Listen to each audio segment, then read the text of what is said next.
As a new school year begins across the state, many school corporations are facing teacher and staff shortages, but it's an issue the Monroe County Community School Corporation has managed to mostly avoid.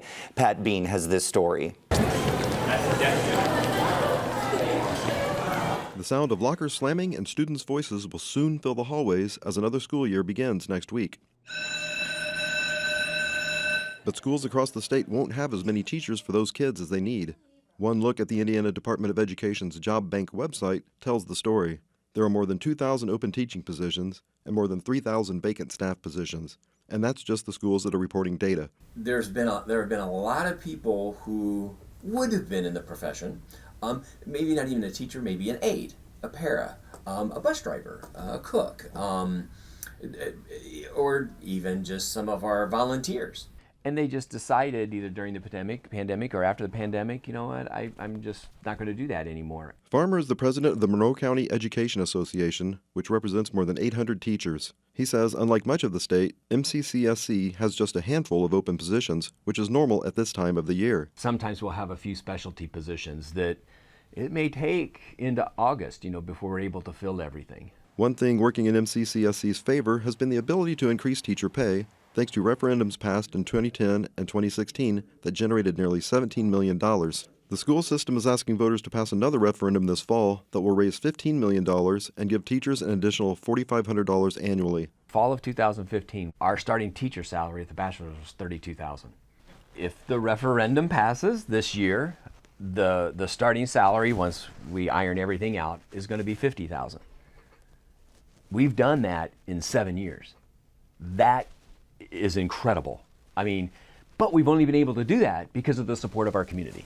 Statewide, the average starting salary was just over $38,000 for the 2021 school year, according to the National Education Association. The average salary was $53,000. Farmer did say that while the starting salary at MCCSC has gone up significantly, the top end of the pay scale hasn't. Our focus has been those first 5 years, because nationally, in a national debate of public educators, it's well-known research, over half of all teachers leave the profession after 5 years. We just can't have that. Because of the university, Bloomington can be a transient place, and Farmer says the school turns over anywhere from 85 to 100 teaching positions, about 10% every year. For Indiana News Desk, I'm Pat Bean.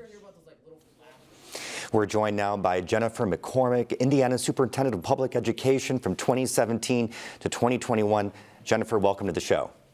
Thank you for having me. So kids headed back to schools already, but state's job board shows more than 3,000 education jobs remain unfilled. Now, not all those are teachers. Why is it so hard for the state to attract teachers right now? It's tough everywhere. Across the nation, it's really hard. But Indiana's really struggling in particular because I believe, 15 to 20 years of rhetoric that was very anti-education, anti-public education, anti-educator, in addition to some really questionable policies over decades and the lack of funding. So it really is a combination of a lot of things that are driving this huge crisis. What would you like to see done to reverse that? Well, it's going to take leadership. So I don't think you're going to change the minds of those at the State House. I think you have to change the people. I commend our local superintendents, our local school boards. They're doing everything they can, but you have to have a state, including a governor, who is very, very pro-public education, which 90+% of our students are sitting in, who will make the changes necessary to entice those to come back into the field. You tweeted that public education in Indiana is facing a perfect storm. What did you mean by that? It really is, and it's unfortunate, but we are under a situation where I think it's layered. So first of all, COVID, the pandemic, did not help us.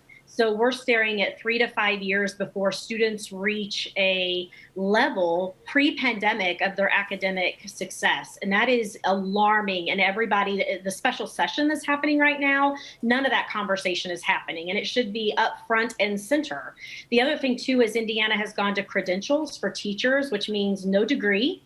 and no license. So a person can have essentially nothing in their background to become a teacher, and the quality then becomes obviously in question. You have school choice that has very limited accountability, and you have some discriminatory practices in enrollment.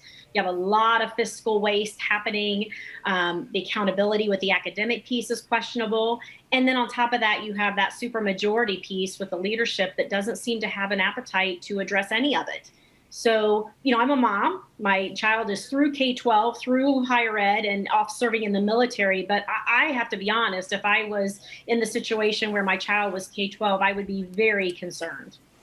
The General Assembly spent a lot of time on bills banning critical race theory or regulating what teachers can and can't say, and you addressed a little bit of that. Ultimately, they failed, but what does that say to teachers about how the state then sees them?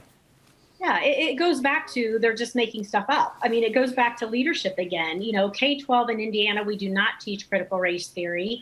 It's just a national piece that a lot of people and organizations that were pushing the privatization of education hooked onto and worked it really hard. In addition to our past president jumped on that as well. So, the critical race theory piece is very unfortunate because we have real issues to address versus those that are just at this point being made up. All right, we're out of time. Thanks so much. Appreciate it.